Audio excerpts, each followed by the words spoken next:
Well, and let me add a couple other dynamics here. Number one, as the United States is being driven out of its bases in the Gulf countries and in Jordan, where does it go?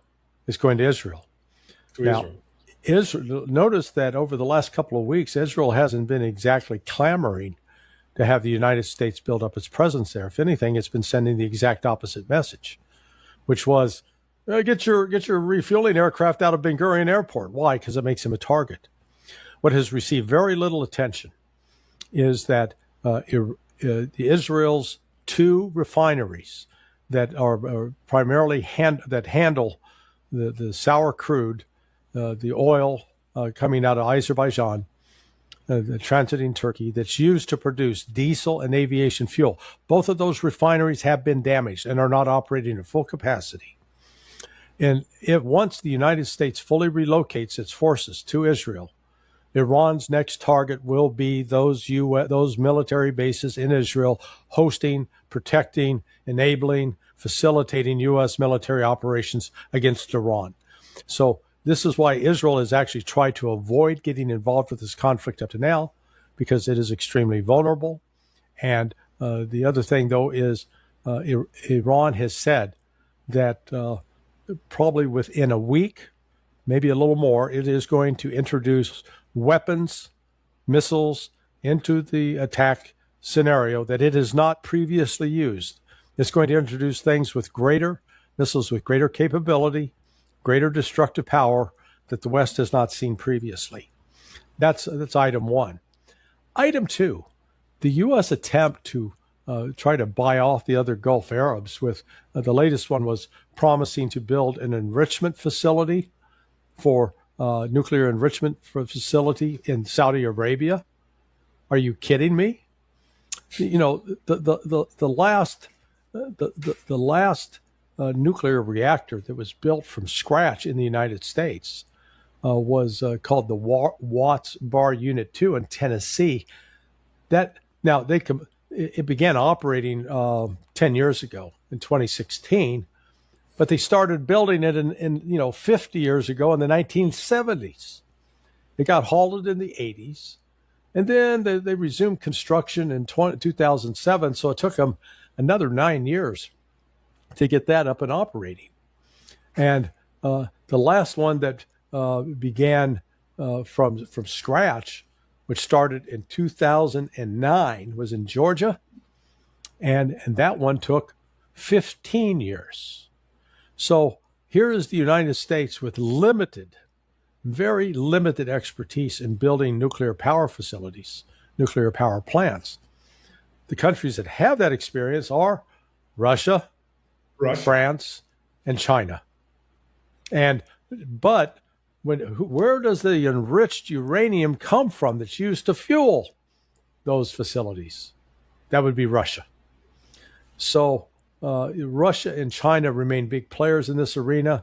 The United States is actually, it's offering the Saudis sort of it's like they're coming in and offering an automobile mechanic who last worked on the Ford Model T. The problem is the automobile you own is a Tesla. So the expertise that's being offered isn't even relevant. It is now starting to become universally recognized, at least acknowledged in the press, that the United States is facing a strategic deficit across a whole range of precision weapon systems, primarily missiles.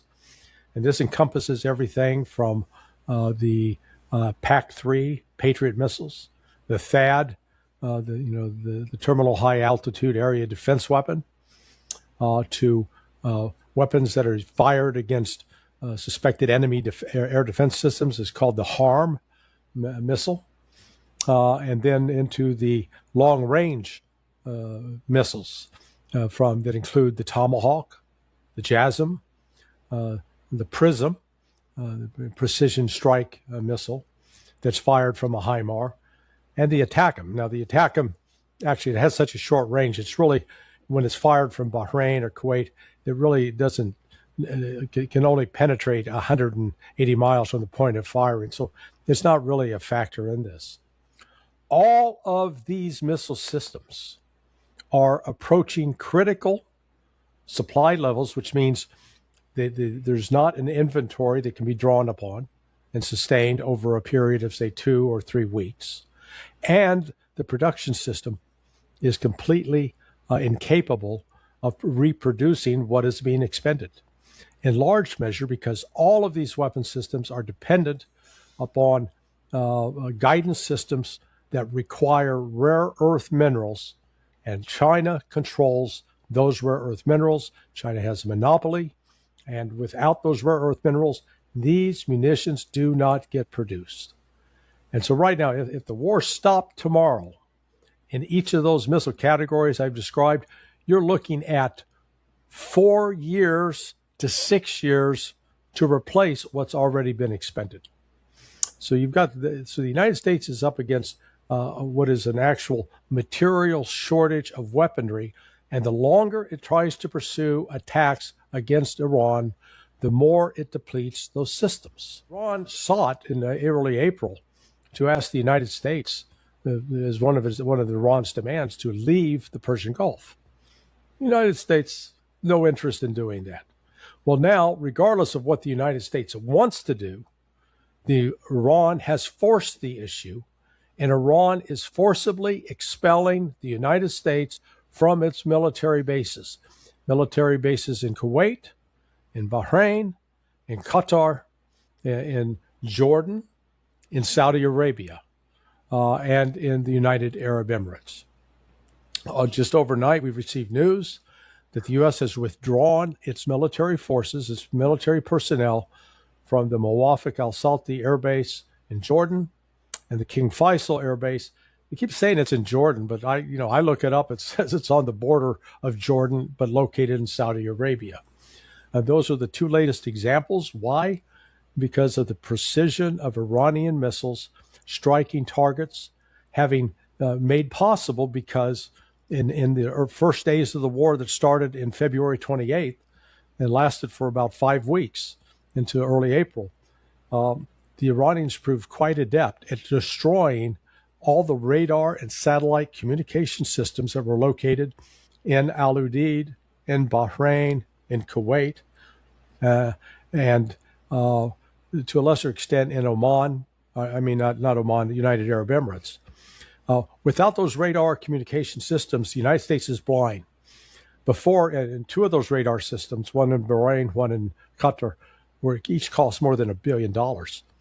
But when they were operating, they could give an immediate warning of a launch of missiles from Iran. They could know where it was headed, what direction. They could actually help intercept those missiles. Today, the United States is saying that it's lucky if it's getting a minute or 2-minute warnings before the missile hits. So Iran has strategically blinded the United States and continues to attack whatever remaining radar systems there are.